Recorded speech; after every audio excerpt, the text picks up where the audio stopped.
من يهده الله فلا مضل له ومن يضلل فلا هادي له والصلاة والسلام على رسوله محمد وعلى آله وأصحابه وأزواجه وأتباعه وذرياته وأهل بيته وسلم. أعوذ بالله من الشيطان الرجيم. إن الله وملائكته يصلون على النبي يا أيها الذين آمنوا صلوا عليه وسلموا تسليما. صدق الله العظيم. بعد حمد خدا و صلوات و درود و رحمت بی پایان بر روح پاکی پیغمبری بشیر نذیر مفخر موجودات سید السادات رسول الله صلی الله علیه و سلم. السلام علیکم محترم پدران و برادران اهل اسلام و اهل ایمان. گپ نزنیم بچه، بگذاریم اونجا گپ نزنیم. موضوع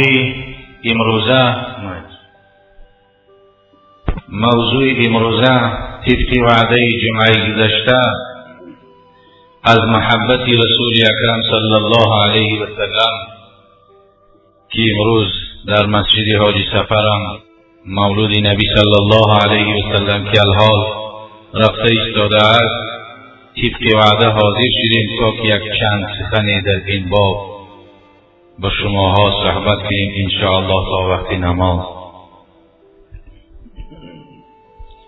آیه‌ای که تلاوت شد آیه‌ای از سوره مبارکه احزاب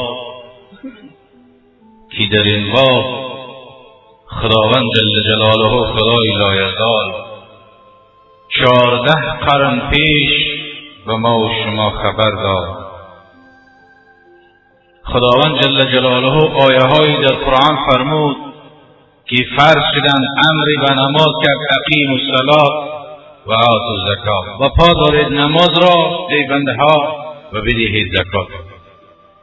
امری به روزه کرد استعیذ بالله کتب علیکم الصیام کما کتب علی الذین من قبلکم، فرض گردانده شد بر شما روزه را همچنان که بر امتان و قومهای پیش فرض گردانده شد. آیه روزه. آیه حج استعذ بالله ولله علی الناس حج البیت من استطاع الیه سبیلا، کسی که استطاعت داشته باشد در تمام حیات خودش یک مراتب حج بکند. هر یک امری که خدا در قرآن امر کرد و بنده هاش امر کرد. اما این آیه مبارکه که خطبا در خطبه میخوانند، علما در امر معروف و نهی از منکر میگویند، قریب همه روزه ما و شما این آیه مبارکه را صدای این آیت به گوش ما و شما میرسد که ان الله و ملائکته یصلون علی النبی یا ایها الذین آمنوا صلوا علیه و سلموا تسلیما. این آیه از دیگر آیه ها خاص است که ان الله و ملائکته، حتما الله تعالی ذات اقدس خودش و ملائکته و فرشته های الله تعالی یصلون علی النبی، درود میفرستند، رحمت میفرستند بر نبی صلی الله علیه و سلم. الله تعالی خودش امری به نماز به همه بندگان، امری به روزه به همه بندگان، امری حج برای کسی که استطاعت دارد، امری زکات برای کسی که ثروتمند باشد، هر یک امری که کس به بنده ها امر کرد. اما در صلوات فرستادن ذات اقدس خودش اولا نام برد که ان الله و ملائکته، بدرسیه که الله تعالی ذات اقدسی به مثل مانند خودش و ملائکته و فرشته های او یصلون علی النبی، درود میفرستند بر نبی. بعد از درود فرستادن حکم کردن خودش و فرشته ها، خدا فرمود که یا ایها الذین آمنو، ای بندگانی که شما ایمان آوردید به یگانگی خدا، ایمان آوردید به روز قیامت، صلوا علیه و سلموا تسلیما. شما درود بفرستین بر پیغمبر صلی الله علیه و سلم درود فرستادنی.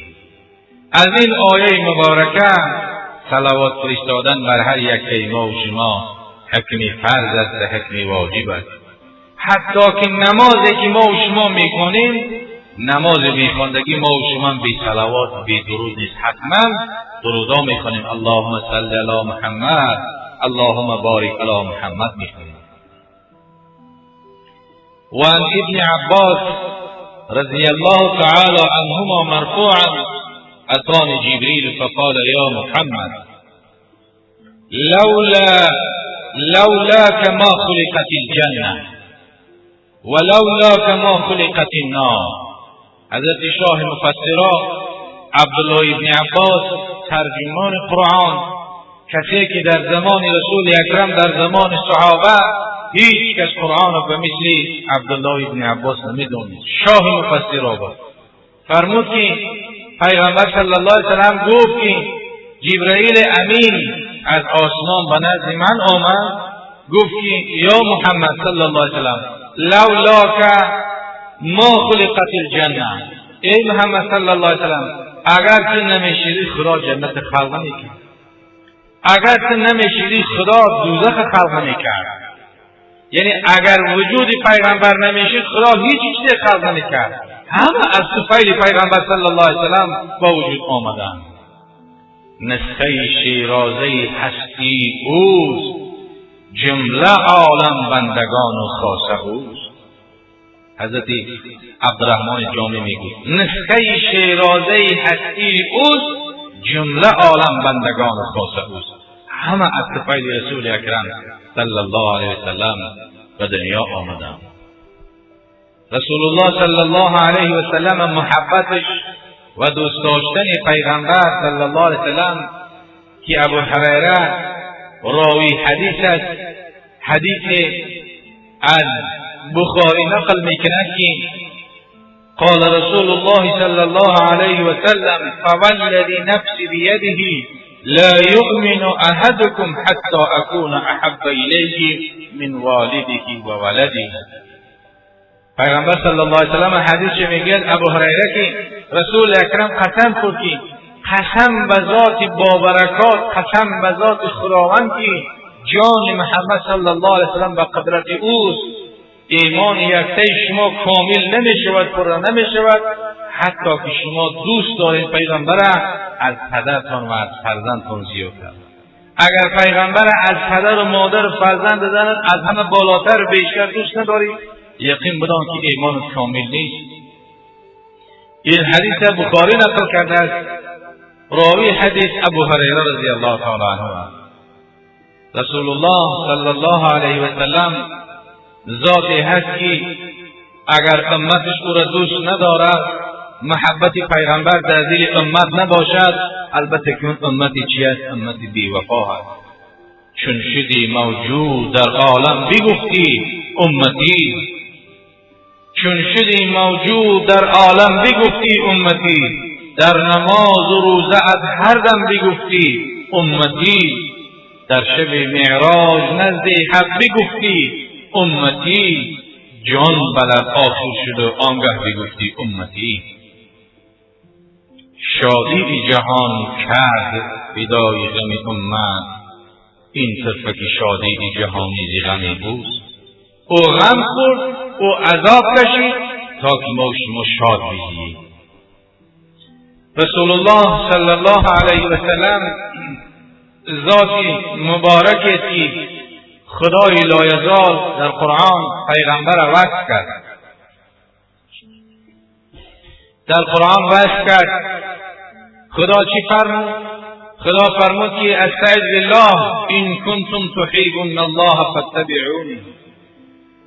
مرتبه رسول اکرم از این آیه ها تلاوت می شوند، آیات ها خوانده می شوند، آیات ها در امر معروف گفته می شود، در خطبه ها گفته می شود. اما تحت آیت ما و شما اگر که نگاه کنیم، خدا میگه قل این کنتم تحبون الله، بگو ای محمد صلی الله علیه وسلم به همه بندگان من، به همه امت تا روز قیامت گوش داد بگو که این کنتم تحبون الله، این شرطیه هست. خدا شرط ما که بگو ای محمد این کنتم تحبون الله، اگر شما ای بنده ها خدا را دوست می داشتگی باشین فاتبعونی، تابع محمد صلی الله علیه وسلم بشین. یحببکم الله، خدا شما را دوست می دارد. زمانی که شما پیغمبر را دوست داشتین خدا شما را دوست می دارد. فاتبعونی یحببکم الله و یغفر لکم ذنوبکم، خدا میگه و گناههای شما را مغفرت میکند. خدا شرط مون این کنتم تحبون الله، اگر شما خدا را دوست می‌داشته باشید خدا میگه فاتبعونی، به امتت بگو ای محمد که تابع من بشید، تابع پیغمبر بشید. وقتی که شما تابع پیغمبر شدید، پیغمبر را دوست داشتید، خدا دو پاداش به شما عطا میکنه. یحببکم الله و یغفر لکم ذنوبکم، خدا شما را دوست می‌دارد و گناهان شما را مغفرت می‌کند. در زمان رسول اکرم صلی الله علیه و سلم که جنگ بدر یکی از جنگ‌های بود، غزوه‌های بود که مسلمان‌ها در این غلبه کردگی بودند که همه شما از آگاه هستین. و دیگر یک غزوه‌ای که در اون مسلمان‌ها شکست خورده بودند، اون چی هست؟ غزوه احد است. یعنی این شکست خوردن مسلمان، اولیاء الله و خواری مثلا به عذاب مبتلا شدن اونها دلالتی بر اون میکنه که ما و شما آگاه باشیم که به خدای لایزال نه دوست در کار است نه دشمن در کار است. به خدای لایزال طاعت عبادت ما و شما فایده هم ندارد، فسق سرکشی و فجوری ما و شما هم به ملک خدا ضرری ندارد. فقط ابتلا هست. ابتلا چی است؟ امتحان است، سنجش است، آزمودن الله تعالی از بندش کو تا به کدام حد و عشق خدا و محبت رسول در دل او هست. در جنگ احد از پسران سلافه گفتگی یک مشرک بدبختی بود که دو فرزند او را حضرت عاصم رضی الله تعالی عنه به قتل رسانده بود و او سلافه قسم خورد که اگر به شرطی که هر کسی که عاصم قتل بکند سر او را به نزد من بیارد 100 شتر به او عطا میکنم. و اون صحابه پیغمبر میگه 100 شتر به او عطا میکنم و در بدل جسدش آوردن کله او را میبرم در کاسه خانه سر او شراب میخورم. قسم خورد، قسم یاد کرد. از بین اینها مشرکا و منافقا هست در بین آدما بنده هایی که به پول و به مال قطعی تابع کفر میشوند، تابع یهود میشوند. دو قوم برپا خیستند و به مدینه منوره آمدند. به مدینه نبی وقتی که آمدند اونها در ظاهر اسلام داشتند اما در باطن کفر، که صفتی که صفت منافق است. منافق کسی را میگن که ظاهرش مسلمان است اما باطنش کافر است. منافق کسی را میگن که به صورت مسلمان ها و بین مسلمان ها کفر میکردد اما در باطنش کفر است، نفاق است. منافق ها به نزد رسول اکرم صلی الله علیه وسلم آمدند و گفتند که یا رسول الله از بین همه صحابه ها فقط عاصم به ما عطا بکن. اونها اظهار اسلام کردند او را به مکه ببریم، در مکه تبلیغات بکند چون که یک مبلغ بهترین است. رسول اکرم صلی الله علیه وسلم بسیار الحاح و زاره کردند. رسول الله صلی الله علیه وسلم از بین صحابه ها 10 نفر و یک قول 6 نفر روان کرد به همراه اینها آمدند و یک قول برای تجسس روانشان کرد. عاصم رضی الله تعالی عنه، زید رضی الله تعالی عنه، عبدالله بن طارق رضی الله تعالی عنه و خبیب رضی الله تعالی عنه و 6 نفر دیگر به این 4 نفره همه یک جا آمدند. اما زمانی که آمدند در راه به مکه مکرمه نارسیده بودند، این مشرک ها و منافق ها با یکدیگر مصلحت کرده بودند از پشت کوه 200 نفر آدم به تمام زیر آلات حربی مجهز شده از پس برآمدند. 200 نفر به همه آلات حربی، از صحابه پیغمبر همگی 6 نفر بودند یا 10 و یا قول 6 نفر بودند. اونها وقتی که برآمدند از بین مسلمان ها این منافق ها خودشون را جدا کردند به اون 200 نفر پیوستند. زمانی که بعد 100 نفره پیوستن با پیش بین دمرو با پیش بین پیش جوید. وقتی که با اون 100 نفره پیوستن، از بین صحابه ها اون مجاهدانی که در راه خدا بودن، این 100 نفری که از ناخون تا تار سر همه مجهز و یراق بودن و همه زیورالات حربی بودن و مسلمان ها را گفتن که بیایید ما به شما نیتی میکنیم و مکه شما را میبریم و از شما اندکی چیز چارتون میگیریم، اما به شما کاردار نیستیم. اما عاصم رضی الله تعالی عنه گفت که ای مسلمان ها، گفت همون 5 نفری دیگر شد، ای مسلمان ها، گفت شما هوشیار باشین، شما آگاه باشین که در تاریخ از آدم علیه السلام هیچگاه کافر بر مسلمان نیکی نکرده است و تا قیامت هم نمیکند. این البته یک سخنی هست که تا روز قیامت هر یک مسلمان باید آگاه باشد. عالم کفر بر عالم اسلام هیچگاه در تاریخ نیکی نکرده است، تا این روز نیکی نکرده است، تا قیامت هم نیکی نمیکنند. اگر چیزی در ظاهر ریا باشد اون مقصدی دارد. گفت که ای مسلمان ها، بخیزین که حورهای جنت در پس کاسه های شربت بهشتی ایستادگی و منتظر ما و شما هستند. بجنگین به این کافرها که اینها عهدشکن هستند، اینها دروغگو هستند، اینها عهد ندارند. و یکنون شده از بین اینها عاصم رضی الله تعالی عنه خودش به میدان برآمد و به تیرها میزدند. 200 نفر کجا و 6 نفر کجا. آن مقدار تیراندازی کردند، قسم زیاد از کافرها و مشرکها را به خاک و خون یکسان کردند. در عاقبت تیرها تمام شد، به نیزه ها جنگیدند و عاقبت الامر عاصم رضی الله تعالی عنه را بسیار نیزه ها و با اون تیر و پیکان های زیادی زدند که بدن مبارک به مثل بالواری همه سراخ شد. بعدا ایستاد گفت که ای مسلمان ها، گفت شما مردانه باشید. گفت اگر اینها عهد شکستند، اینها ما و شما را فریب دادن، اما فایده ما و شما هست که شهید میشویم، شربت شهادت میچشیم. شهید کسی است که در بدنی و میلیون تیر اگر بزنند، تیرها با مثل دسته گل به بدنی میرسد. حوران بهشت کاسه های پر از شراب جنت منتظر ما و شما هستند. ای مسلمان ها، گفت شما نیستین به اینها تصدیق نکنین، اینها بیدین هستند.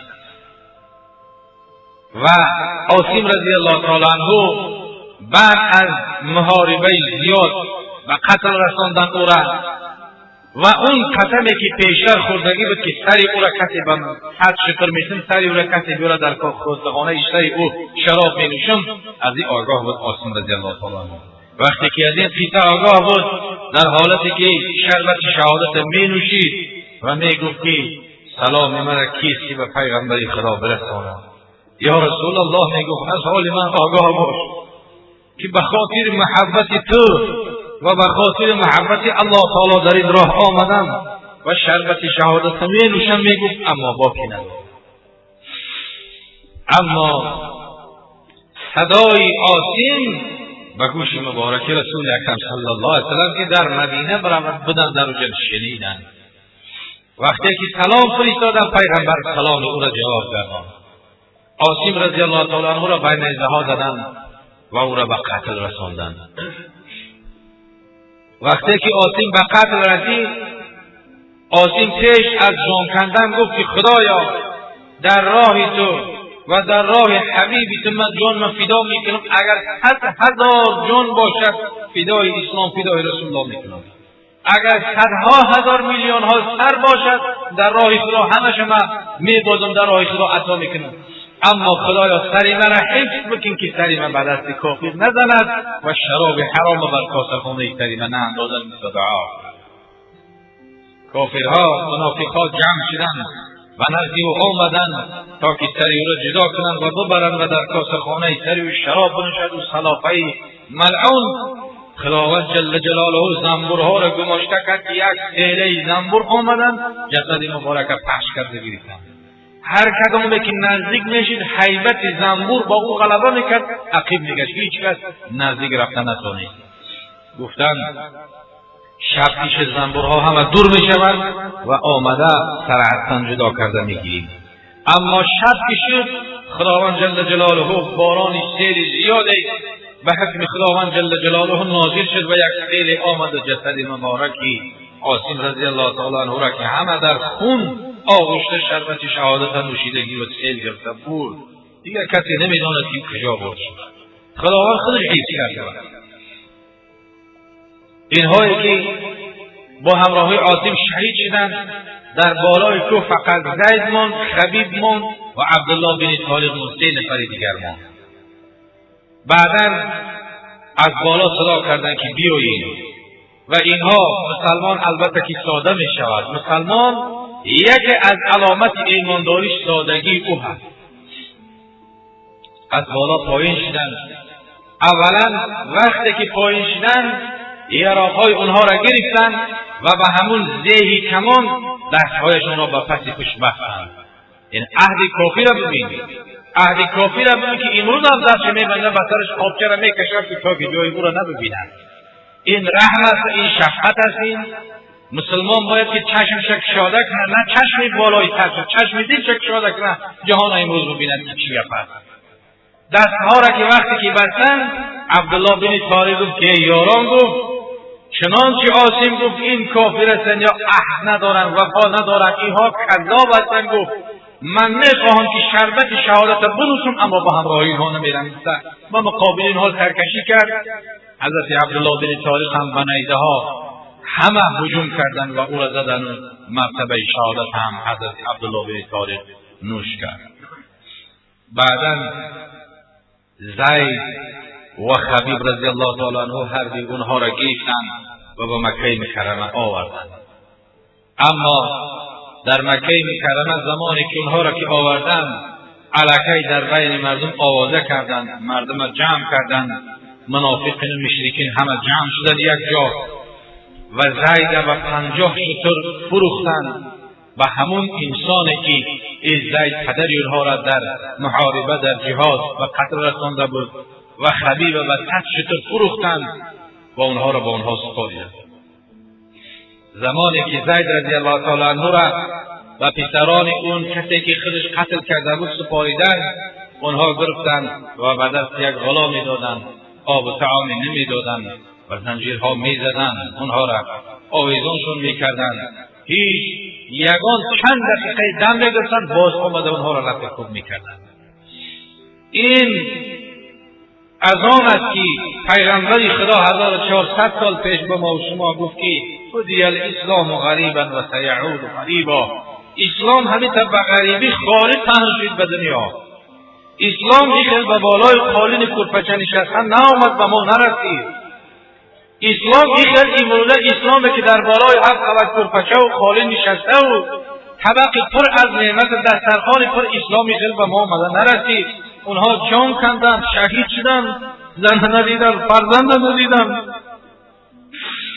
همه اونها را قتل کردند و خب خون یکشان کردند که این دین مقدس امروز به ما و شما آمده رسید. امروز چی باشه؟ پیش مردم فقط به یک معرکه های بیجا هست، به یک مسئله های ناچیز است که اون نه در قرآن است نه در حدیث است. به یک مسئله مردم گرفتار است که در نام پیغمبر شنیدن بجنبی نجنبی، یا به یک مسئله که نه سنت است نه فرض است نه واجب است مردم سرگردان. این سرگردانی از اسلام نیست، این سرگردانی از غیر دین است. مسلمان با مسلمان سرگردان است، حقیقت ماندگی. امروز مسلمان از ناس بحث میکند، امروز مسلمان از لباس بحث میکند، امروز مسلمان از راه گشتن بحث میکند. کافر و ماه رسیدند در اونجا کار کرده، مسلمان حالا در کلوخ و سنگ و سر لباس مشغول شده ایستادگی هستند. این یک بلا و مصیبت به سر جهان اسلام است. زید رضی الله تعالی عنه را به غلامها یک جا کردند، بردند، همه مشرکین و منافقین جمع شدند و میخواستند که ببینند که به چی گونه به قتل میرسانند فرزندهای او مقتول.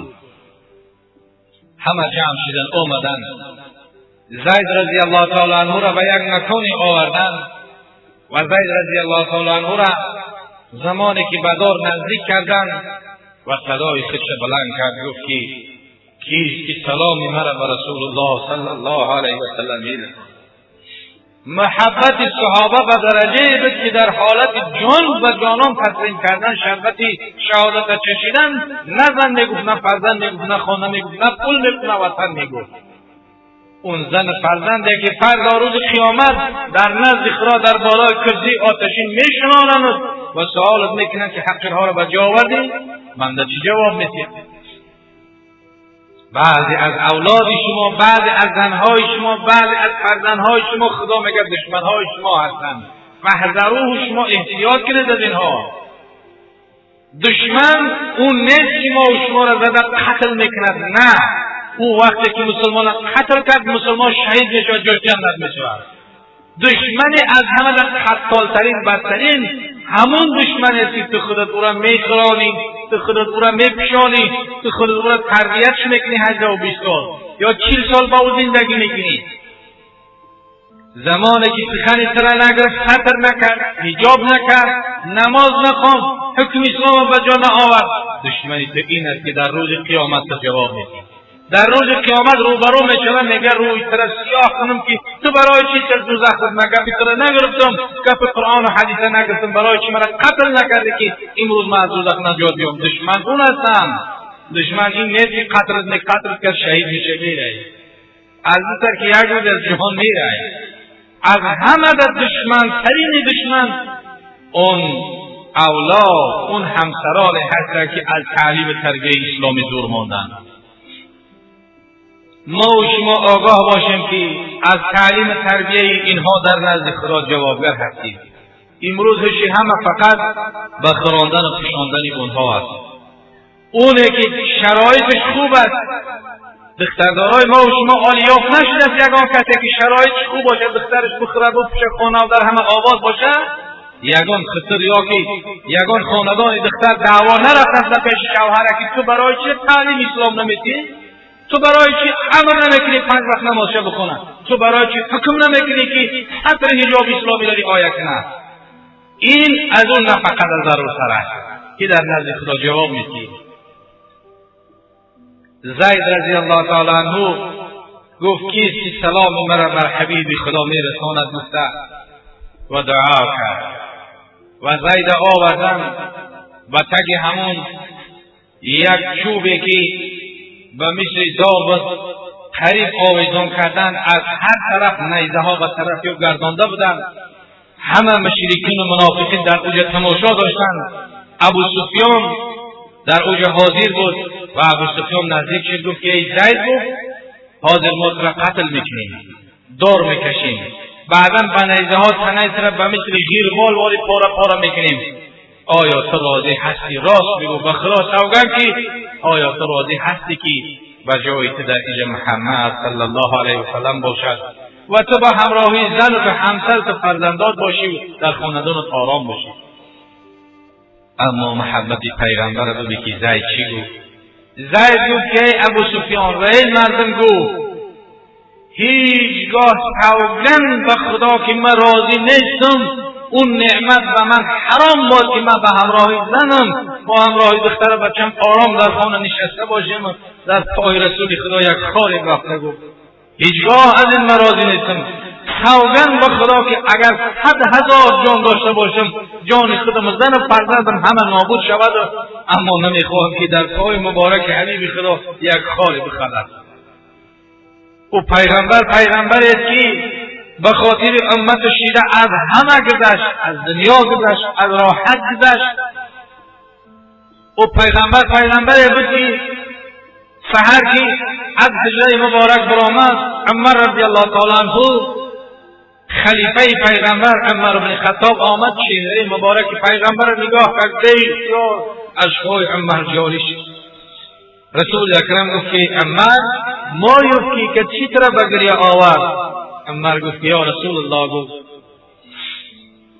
همه دنیا را خدا به خاطر تو خلق کرد، اما پادشاهان و به مثل کیسرا و به مثل قیصر روم و به مثل فخر چین و دیگر همه کافران و بت پرستان در راحت هستند، اما در چهره شما نقش بوریا را من میبینم. که پیغمبر در بالای بوریا عبادت میکرد، نقش بوریا در چهره مبارک پیغمبر جاش چه قصه ماندگی بود. عمر رضی الله تعالی عنه به اختیار اشک میریزاند. زید رضی الله تعالی عنه این خیلی جواب داد که اگر همه زن و فرزند دنیا اگر من داشته باشم همش سراشون بگیرن به راضی هستم، اما راضی نیستی که یک خاری به پای محمد صلی الله علیه و سلم گفته و در اوج همگان یک بار جمع شدند و زید رضی الله تعالی عنه را هم به مرتبه شهادت رساندن و او را قتل کردند. و سیوم اینها خبیب بود. خبیب رضی الله تعالی عنه را زمانی که بس حد شتر عوض کردن و فروختن و اون مبارکه را به دستها و زنجیر و پاها زنجیر و او را به زنجیرها و پشت به سر روی مبارکه اون حضرت می زدن که حالا که مرتبه صحابه را ما و شما بفهمیم که صحابه کسی هست که مرتبه صحابه را یک جمعه به طریق پراگرد دادیم. صحابه کسی هست که بزرگترین بعد صحابه اولیاها، بزرگترین عالما، بزرگترین ولیها، بزرگترین خداپرستها، همه اونها را اگر میلیون و میلیاردی را جمع کنید به خاک پای صحابه برابر نمیشه. به خاک پای صحابه برابر نمیشه. چون که صحابه ها کسانی هستند که خدا در قرآن او را وحی کرد. رضی الله عنهم و رضوا عنه. خدا از اونها راضی گردید، اونها هم از خدا راضی شدند. صحابه ها کسانی بودند که پیغمبر در خدا در قرآن وصفشان کرد که استعذ بالله محمد رسول الله والذین معه، اونهایی که با همراه پیغمبر در مکه مکرمه حجیره گفتگی یک از کنیزکان اون صاحب بود که بعدا اسلام آوردگی بود و اون کنیزک نقل میکنه که یک خشه انگوری به او دادیم و او از انگور استفاده میکرد که چندین شبانه روز از طعام و از شراب از همه محروم بود. از اون انگور استفاده میکرد و به او یک تیغ آورده دادن. گفت که تو چی میخواهی؟ گفت به ما یک تیغ بتین تا که موی لبهای خود کوتاه کنم، تا که موی اضافی بدن خود کم کنم. گفته تیغ به دست او دادن و در حالتی که همه در اطراف مشرکین منافقین تماشا میدیدند و یک کودک 5 ساله یا 6 ساله کودک که از اونها تبسم کرده دویده به پیش خبیب رفت. خبیب رضی الله تعالی عنه را به نزد خودش شناند. کودک به نزد خودش شناند. همه در حالت حیرانی بودن که حاضر او را گرو میگیرد یا که کودک قتل میکنند. یقین که یک او را میکشند، اما خبیب رضی الله تعالی در دستش تیز و کودک در نزد او نشسته بود. همه در این حالت تماشا میدیدند. خبیب رضی الله تعالی عنه با آنها نگاه کرد، گفت آیا شما گمان میکنید که کودک شما را من قتل میکنم؟ آیا شما گمان میکنید که مسلمان انصاف ندارد؟ آیا شما گمان میکنید که شما مرا قتل میکنید؟ یقین میدانم، اما در بدل خود من را قتل میکنم؟ هرگز نیست. در قانون اسلام قتل زن، قتل کودک، قتل پیرانسال نیست. این چیز آدمی برجامانده که در کتاب جهاد هیچگاه مسلمان با اینها دین اسلام امر میکنه که مورچه را به پا زیر نکن. مورچه را دین اسلام این امر میکنه. این کشتن این بام و شب کردن کاری غیر اسلام، کاری بیدین است. مسلمانی کار نمیکنه. خبیب رضی الله تعالی عنه او کودکی در نزدش بودگی را نوازش کرد و با او شاید انگوری هم داد و او را به نزد پدر مادرش روان کرد. از این کاری کرده خبیب و از این رفتار، از این گفتاری که خبیب با اون مردم پند میگفت و نصیحت میکرد، اسلام آشکار کرده با اونها میگفت، حتی در همونجا مشرکای بودن که اشک میریزاندن که این مسلمان رو ببین چی همت دارد، این مسلمان رو ببین که چی غیرت دارد، مثل اشک میریزاندن و ناچار او را به مقتل بردن و همون جایی که کشته میشود بردن و همه جمع بودن و گفتن که ای خبیب تو چی میخواهی که در آخران نفس ما همون مراد تو را حاصل بکنیم و بعدا تو را ما قتل میکنیم، دیگر راهی نداریم.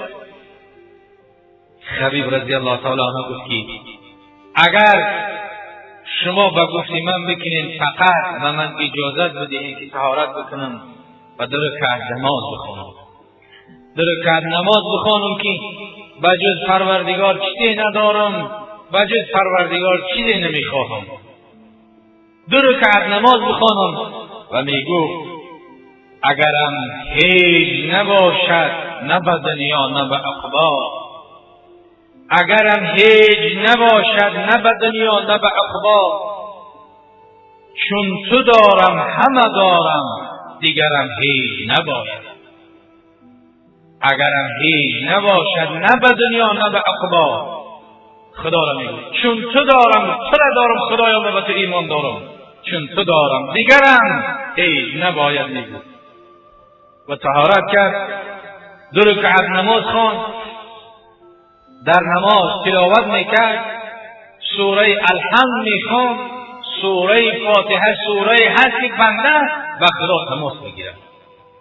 سوره فاتحه سوره هست که بنده به خدا و مثالی که بنده به بنده از یک جا به یک جا تلفن میکند سخن میکند، سوره فاتحه سوره هست که بنده به خدا هم تماس میگیرد و سخن میکند. 2 رکعت نماز تمام کرد و به طرف مردم گشت. همه نگاه میکردند. خبیب گفت که اگر باز مراد از من میخواستین، این دفعه میخواستم که 2 رکعت نماز دیگر بخوانم، چون که نماز خواندن یک لذت دارد، یک شیرینی دارد که هیچگاه از نماز خواندن نصیر نمیکنم.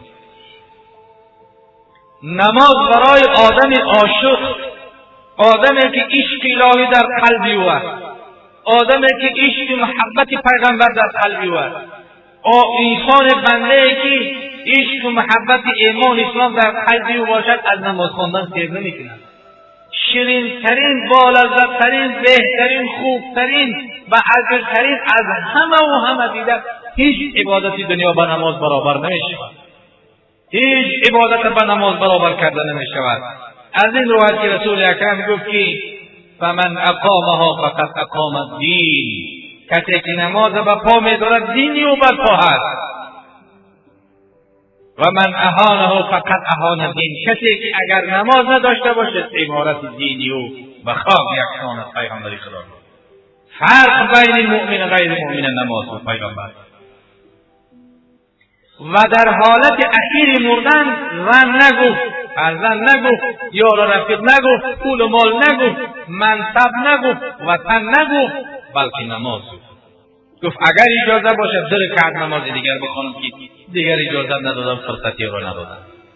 خبیب رضی الله تعالی عنه با صدای بلند گفت که الصلاة و السلام علیک یا رسول الله. اونهایی که در مدینه بودن، پیغمبر خدا صلی الله علیه وسلم میگه در بین صحابه ها بود که خداوند به الهام او را به گوش پیغمبر صدای خبیب رساند که رسول اکرم صلی الله علیه وسلم و علیک السلام یا خبیب، ای خبیب بر تو هم دعا و رحمت خدا بر تو باد. رسول اکرم صلی الله علیه وسلم در حق خبیب دعا کرد. در اون حالتی که شربت شهادت می نوشید، اما دعا و درود بر روح پاک رسول اکرم صلی الله علیه وسلم میفرستاد که در روز ما پیغمبر حیات دارد.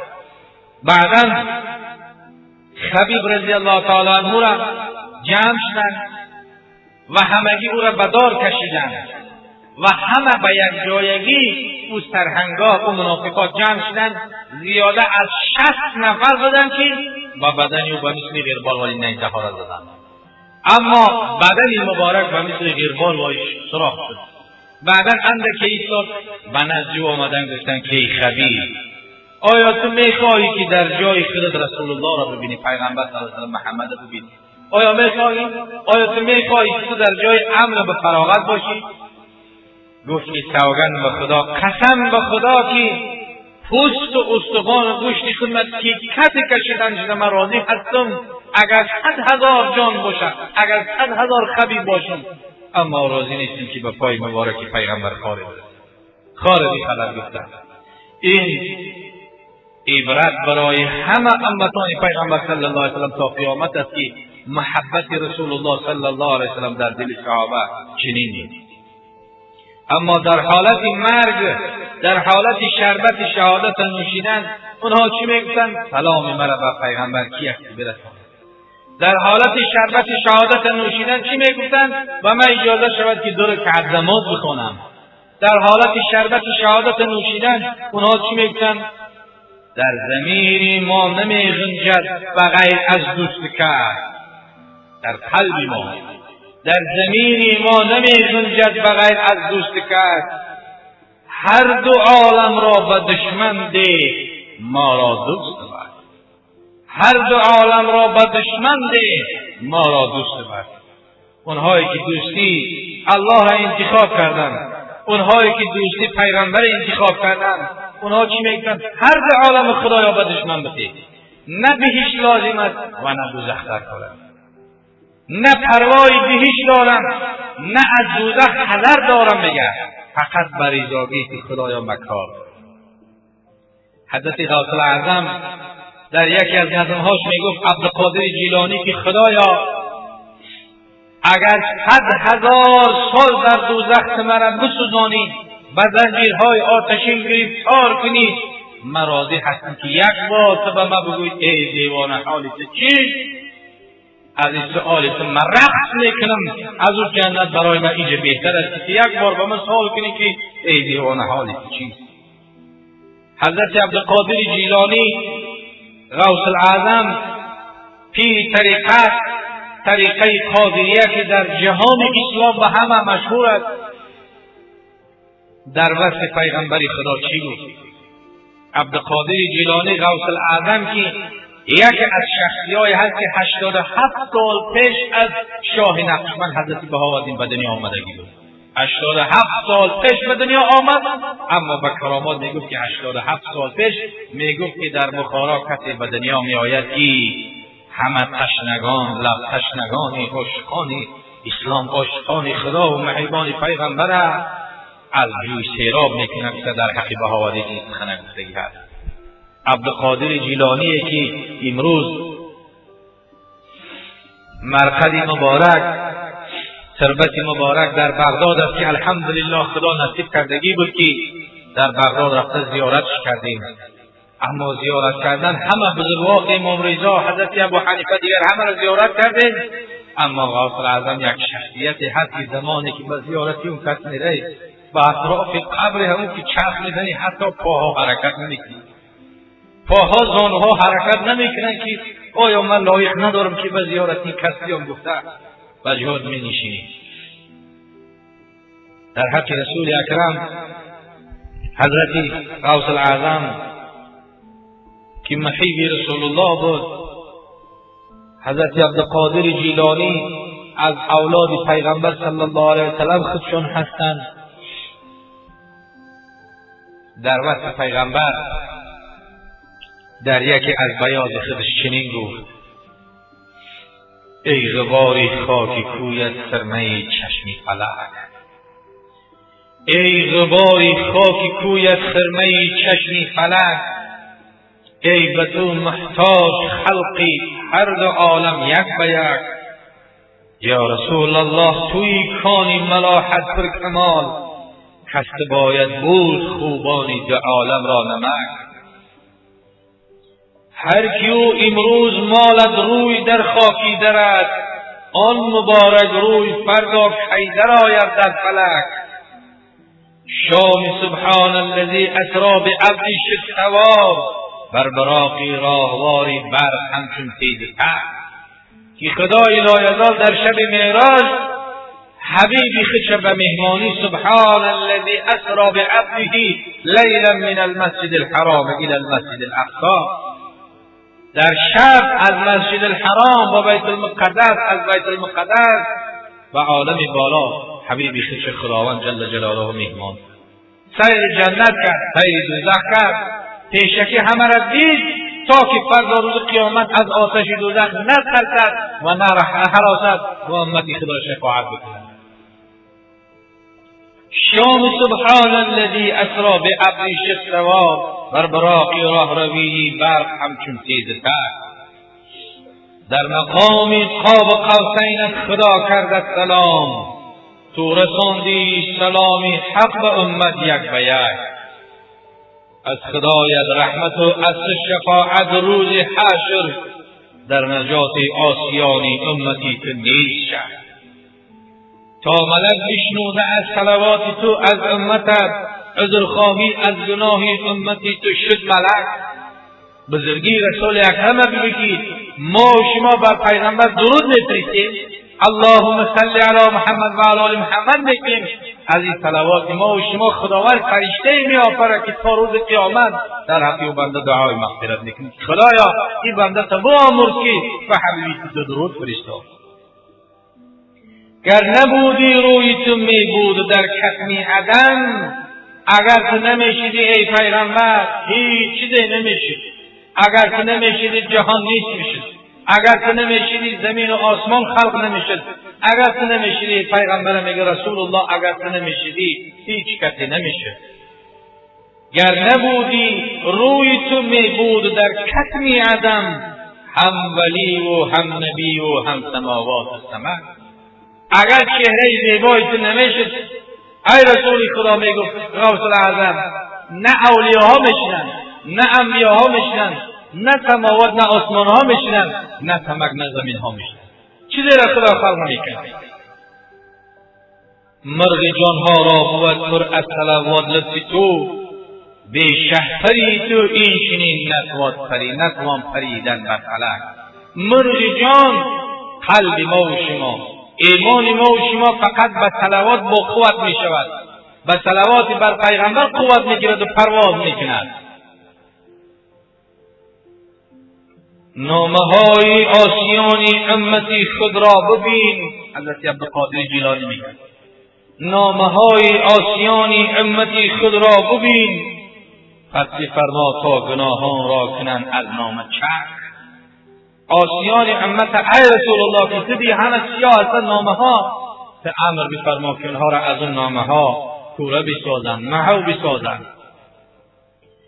محیی صلواتی آن شفیع آن نبی بسیار. محیی لقب حضرت عبدالقادر جیلانی است. ای محیی میگن تو صلوات درودی بر پیغمبر بسیار بگو. محیی صلواتی آن شفیع آن نبی بسیار گو، زانکی داری تو بدی بسیار نیکویی کمند. ای محیی ای غوث الاعظم تو بدی بسیار داری نیکویی تو کم داری و همین خاطر صلوات بر پیغمبر زیاد. این ذاتی با برکاتی که اهل طریقت غوث الاعظم وصف میکنن که زنجیر به زنجیر پیوند هر زنجیر در دست خداوند. اهل طریقت که زنجیر به زنجیر رفته میگیرن، یگانه کسی که کسی او به زیر پای مبارک رسول الله صلی الله علیه وسلم میآید حضرت غوث الاعظم است. ببین چی میگن؟ ای محیی تو صلواتی و حضرت بسیار بگو که بدی های تو بسیار است، نیکی های تو کم است. محبت رسول الله صلی الله علیه و سلم در زمان صحابه چنان بود که جابر رضی الله تعالی عنه یکی از سخن رسول اکرم صلی الله علیه و سلم که پیغمبر خدا در بالای منبر برآمدند و خطبه خواندند که قال رسول الله صلی الله علیه و سلم اما بعد فإن خیر الحدیث کتاب الله. پیغمبر گفت که اما بعد بهترین سخن خدا، سخن خدا قرآن است. بهترین سخن قرآن است. خوبترین سخن قرآن است. پاکترین سخن قرآن است. راستترین سخن قرآن است. این حادثه‌ای که در ژاپن در یپن شدگی بود که 6-7 سال پیش بود که تمام کتاب‌های علمای روی دنیا را وقتی که در کامپیوتر زدن از همه چند پاییز دروغ و چند پاییز راستی او برآمد. 10 مراتب که قرآن در او گذاشتن، در 10 مراتب 100% حق و راست را نشان داد. این معجزه قرآن است. قرآن معجزه دارد که تا این روز قرآن به مثل یک کان است، و مثل یک کان است که از یک کان از یک مثلا که نفت میگیرن، پلاسماس میگیرن، کلرکه میگیرن، بنزین میگیرن، دیگر اشیا میگیرن، هزارها هزار چیز از یک کان میگیرن.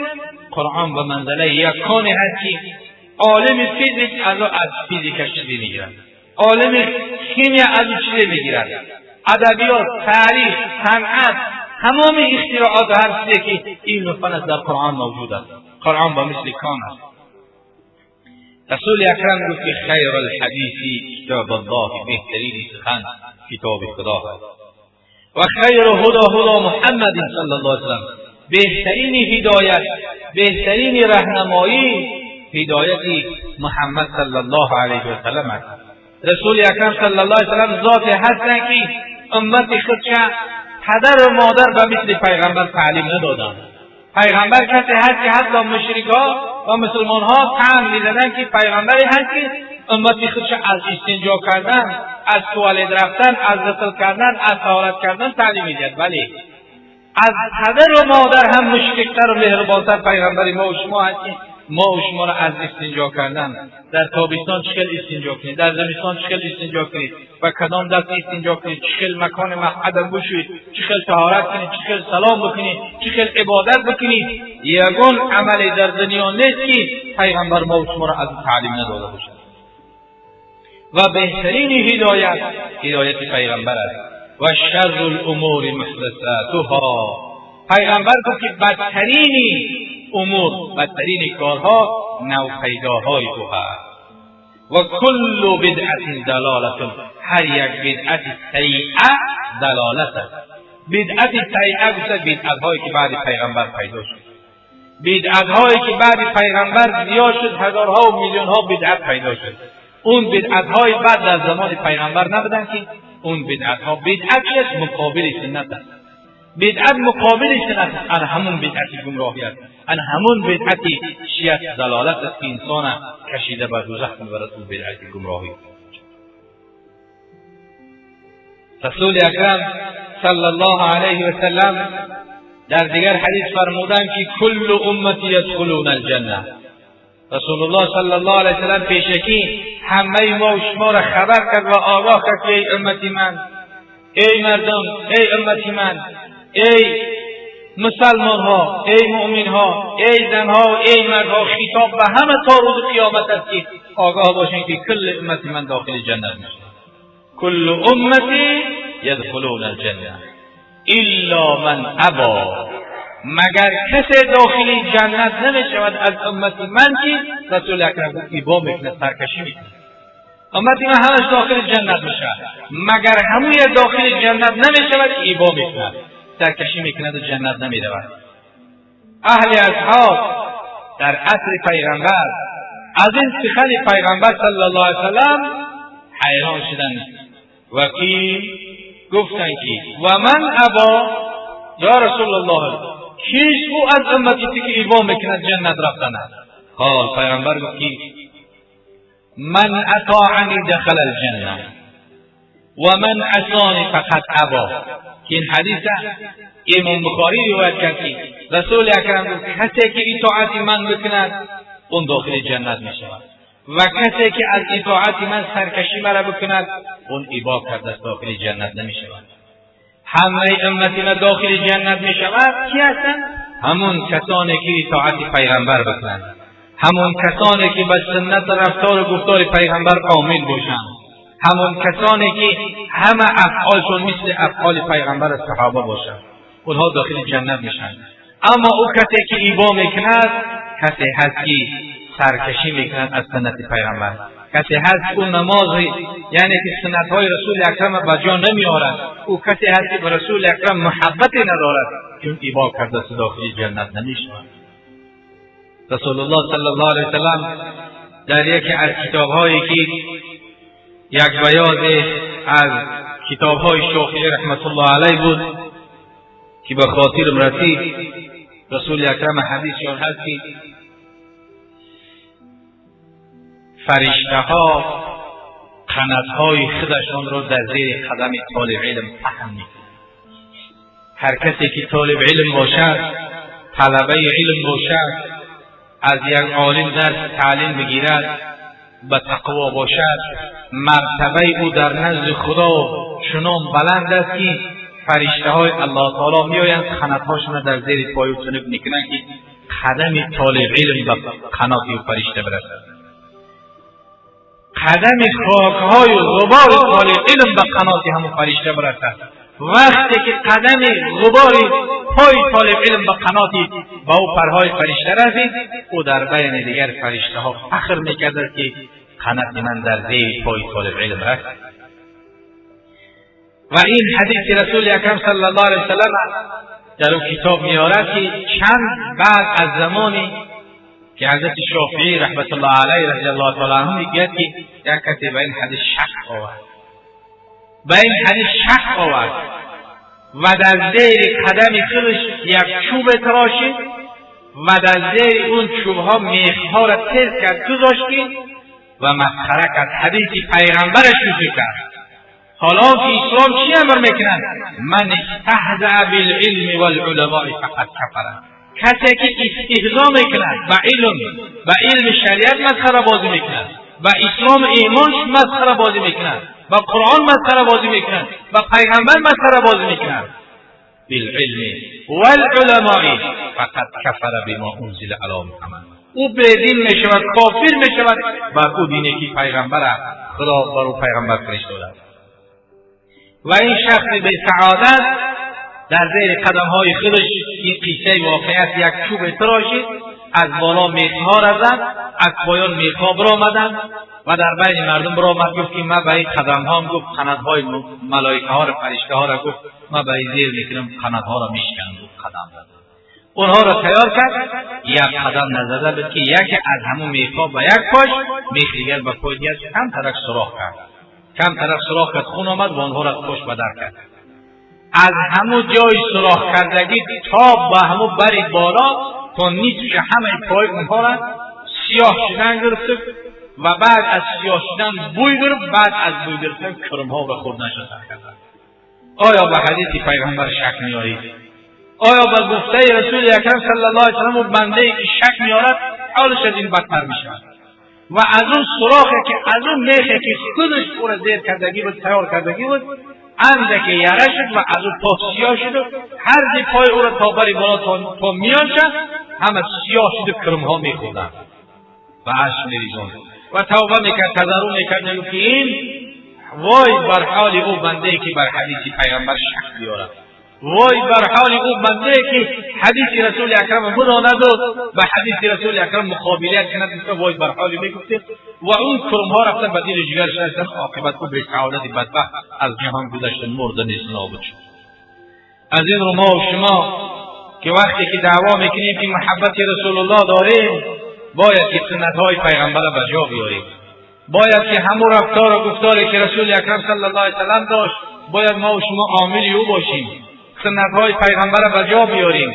مردها از همه ضرورت سنت مؤکده، حتی بعضی مجتهدین واجبش کنن باید که ریش‌ها داشته باشند، از زن فرق کنن. اینها این سنت پیغمبر است. رسول اکرم در تمام حیاتش تیغ بر روی مبارک نبردن، خصوصا کلانسالها قرطقها کشال شدگی عمر به 50 و 60 و 70 رسن و برای چی نمیمونن دیگر؟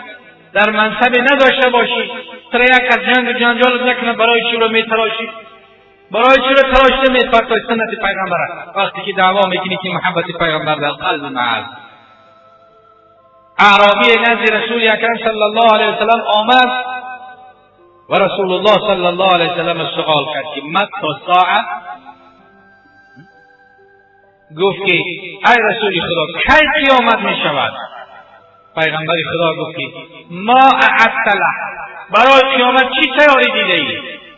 اگر توشه داشته باشی، نماز روزه و طاعت عبادت داشته باشی، میگذار حاضر قیامت شود، به تو چی؟ اعرابی گفت که نماز زیاد ندارم یا رسول الله، روزه زیاد ندارم، حج ندارم، زکات مال چیزی ندارم، فقط یک چیز دارم. رسول اکرم گفت چی است؟ گفت حب الله و رسول. ای رسول الله، خدا را دوست می‌دارم و تو را دوست می‌دارم، فقط محبتی تو در دل من هست، دیگر چیزی ندارم، عبادتی زیادی ندارم. رسول اکرم گفت که انت مع من احببت فی الجنه، تو به همراهی کسی هستی که او را دوست می‌داری فردا روز قیامت در جنت.